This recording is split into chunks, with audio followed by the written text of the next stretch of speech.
नमस्कार, स्वागत आहे तुमचे आमच्या चॅनलमध्ये।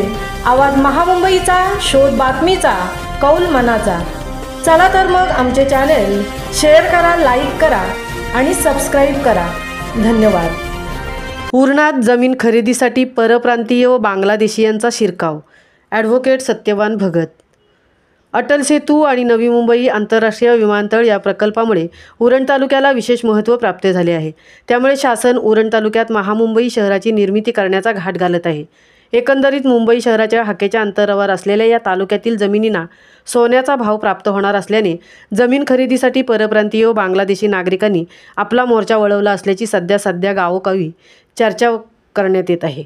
तलाठी व मंडळ अधिकारी यांनी भविष्याचा धोका ओळखून खरेदी विक्री झालेल्या जमिनीबाबत दस्त नोंदी टाकत असताना त्यांच्याकडे शेतकरी असल्याचा दाखला आहे की नाही, तसेच तो बांगलादेशी नागरिक तर नाही ना, याची खातरजमा करण्याचे आवाहन मनसेचे तालुका अध्यक्ष ॲडव्होकेट सत्यवान भगत यांनी केले आहे। ॲडव्होकेट सत्यवान भगत यांनी उरण तालुक्यातील तलाठी व मंडळ अधिकारी यांना दिलेल्या निवेदन पत्रकात असे म्हटले आहे की शासनाने तिसरी महामुंबई निर्मितीसाठी सेज, सिडको, नायना आणि MMRDA सारख्या प्राधिकरणांच्या माध्यमातून उरण, पेण, पनवेल तालुक्यात महामुंबई हे विकसित शहर बसवण्याचा घाट घातला आहे। त्यामुळे उरण तालुक्याला विशेष महत्त्व प्राप्त झाले आहे। सध्या जमिनींचे खरेदी विक्रीचे व्यवहार तसेच बॅनरबाजी मोठ्या प्रमाणात सुरू आहे। डेव्हलपर्स, बिल्डर, कंपनीधारक आणि कामानिमित्त परराज्यातून आलेले नोकरवर्ग यांची झुंबड गावातील दलालांना हाताशी धरून जमीन खरेदी करण्यासाठी जोरदार सुरू आहे। सध्या बघितले तर खरेदी केलेल्या एका सातबाऱ्यावर 15 ते 20 नावे असल्याचे दिसत आहे।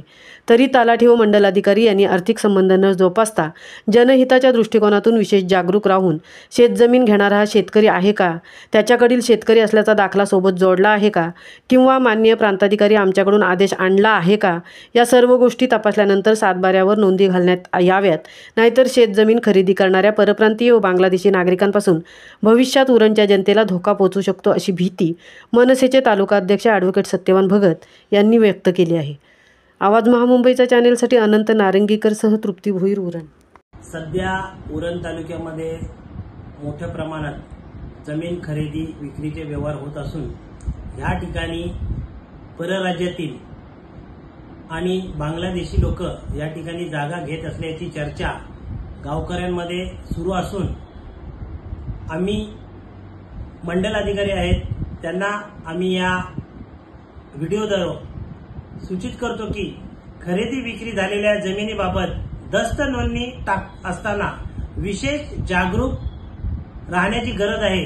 कारण एखादा जमीन खरेदी करत असेल तर तो शेतकरी असला पाहिजे किंवा त्याच्याकडे शेतकरी असल्याचा दाखला असावा लागतो। परंतु गेल्या काही वर्षापासून जवळजवळ 3 ते 4 वर्षापासून या उरण तालुक्यातील ज्या जमिनी घेतल्या जात आहेत, आपण जर बघितले तर 1 गुंठा 1 लाख रुपये, 50,000 रुपये अशा ॲडव्हर्टायझिंग लागलेल्या आहेत। पण संबंधित ज्या ॲडव्हर्टायझिंग करणारे आहेत, ज्या कंपन्या खरेदी विक्री जागा घेत आहेत, ते अक्षरशः महाराष्ट्र शासनाचा महसूलचा सुद्धा नुकसान करत असून मुद्रांक शुल्क सुद्धा कमी प्रमाणात भरला जातोय। रेडी रेकनच्या दरात सुद्धा जमिनी खरेदीची विक्री केल्या जात नाही। अशा स्वरूपाची आज आम्ही या ठिकाणी मंडल अधिकारी आणि जिल्हाधिकाऱ्यांना तक्रार नोंदवलेली आहे आणि त्या तक्रारीच्या अनुषंगाने आम्ही पुन्हा एकदा त्यांना जाहीर आवाहन करतो की खरेदी विक्री झालेल्या शेतकरी हा शेतकरी आहे का, जमीन घेणारा त्याचे सर्व कागदपत्रे आहेत का, तो महाराष्ट्रातला किंवा इतर राज्याचा शेतकरी आहे का, हे पडताळून घ्यावं, नंतरच दस्त नोंदणी घालावी अशी मी त्यांना विनंती केलेली आहे। धन्यवाद।